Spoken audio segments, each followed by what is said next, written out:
সিংহ আর 3টি ছাগলকে নদীর এক পার থেকে অন্য পারে যেতে হবে। নদী পার করার জন্য তাদের কাছে একটি নৌকা আছে, কিন্তু সেই নৌকাটিতে সবচেয়ে বেশি যে কোনো 2টি প্রাণী একসাথে যেতে পারবে।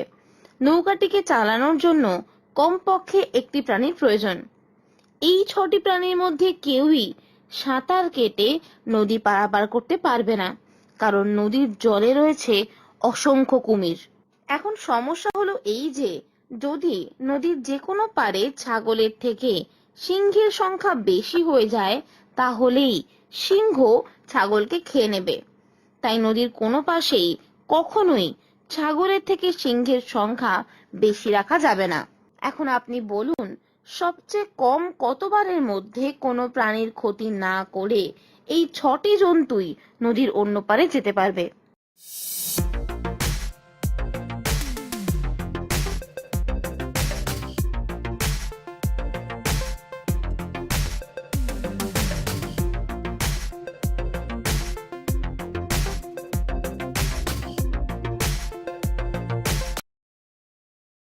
সবচেয়ে কম 11 বারের মধ্যে 6টি জন্তুই এক পার থেকে অন্য পারে যেতে পারবে। চলুন দেখে নেওয়া যাক কিভাবে। প্রথমবারে একটি সিংহ ও একটি ছাগল একসাথে নদী পার হবে। তাহলে এই পারে থাকবে 2টি সিংহ ও 2টি ছাগল, এবং ওই পারে থাকবে একটি সিংহ ও একটি ছাগল। দুপারেই ছাগল ও সিংহের সংখ্যা সমান সমান হওয়ায় সিংহ ছাগলকে খেতে পারবে না। দ্বিতীয়বারে ছাগলটি নৌকাটি নিয়ে ফিরে আসবে। তাহলে ওই পারে থাকবে একটি সিংহ আর এই পারে থাকবে 3টি ছাগল ও 2টি সিংহ। সিংহের থেকে ছাগলের সংখ্যা বেশি থাকায় এবারও সিংহ ছাগলকে খেতে পারবে না। তৃতীয়বারে 2টি সিংহ একসাথে এই পার থেকে ওই পারে যাবে। চতুর্থবারে অর্থাৎ ফেরার সময় একটি সিংহ নৌকাটি নিয়ে ফিরে আসবে। তাহলে এখন ওই পারে আছে 2টি সিংহ এবং এই পারে আছে 3টি ছাগল ও একটি সিংহ। পঞ্চমবারে 2টি ছাগল নৌকাটি করে ওই পারে যাবে। তাহলে পঞ্চমবারের পরে ওই পাশে থাকবে 2টি সিংহ ও 2টি ছাগল, এবং এই পারে থাকবে একটি সিংহ ও একটি ছাগল।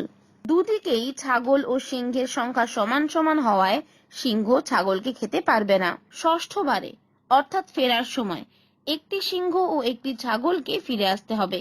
তাহলে ষষ্ঠবারের পরে ওই পাশে থাকবে একটি সিংহ ও একটি ছাগল, এবং এই পারে থাকবে 2টি সিংহ ও 2টি ছাগল। এইবার 7 নম্বর বারে 2টি ছাগল একসাথে এই পার থেকে ওই পারে যাবে। তাহলে এখন ওই পারে থাকবে 3টি ছাগল, একটি সিংহ, এবং এই পারে থাকবে 2টি সিংহ। এরপরে বাকি ধাপগুলো বেশ সোজা। অষ্টমবারে একটি সিংহ ফিরে আসবে। তাহলে অষ্টম ধাপের পরে ওই পারে থাকবে 3টি ছাগল এবং এই পারে থাকবে 3টি সিংহ। নবমবারে 2টি সিংহ একসাথে নদী পার করবে। দশম ধাপে আবার একটি সিংহকে ফিরে আসতে হবে, কারণ একটি সিংহ তখনও এই পারে রয়ে গেছে। এরপর শেষ অর্থাৎ 11 নম্বর ধাপে 2টি সিংহ একসাথে নদী পার করবে। এই ছবিটি ভালো করে দেখে বলুন, এই ছবিটিতে শূন্য স্থানে কি বসবে?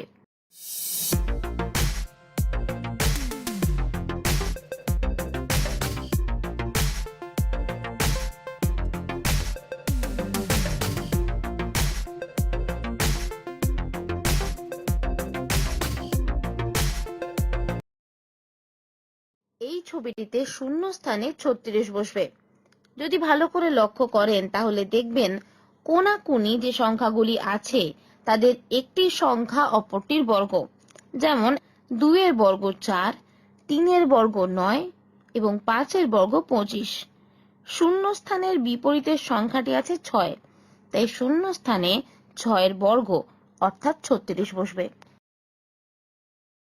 ছবিটি ভালো করে দেখে বলুন, এদের মধ্যে কে প্লেনের টিকিট না কেটেই প্লেনে উঠেছে?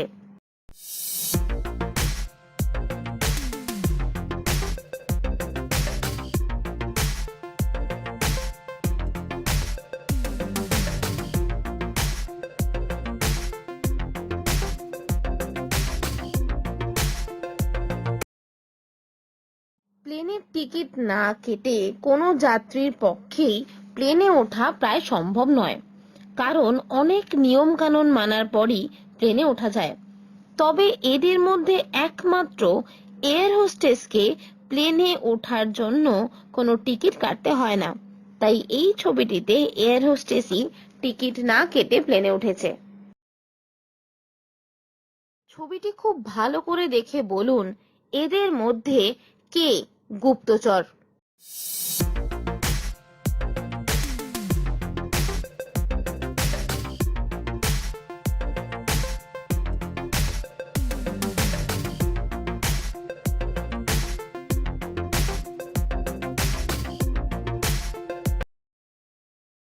এদের মধ্যে একদম সামনে লাল ড্রেস পরে যে মেয়েটি বসে আছে সেই গুপ্তচর, কারণ তার ব্যাগ থেকে একটি অ্যান্টেনা বেরিয়ে থাকা অবস্থায় দেখা যাচ্ছে। ছবিগুলি ভালো করে দেখে বলুন, এই ছবিগুলির মধ্যে কোনটি আলাদা?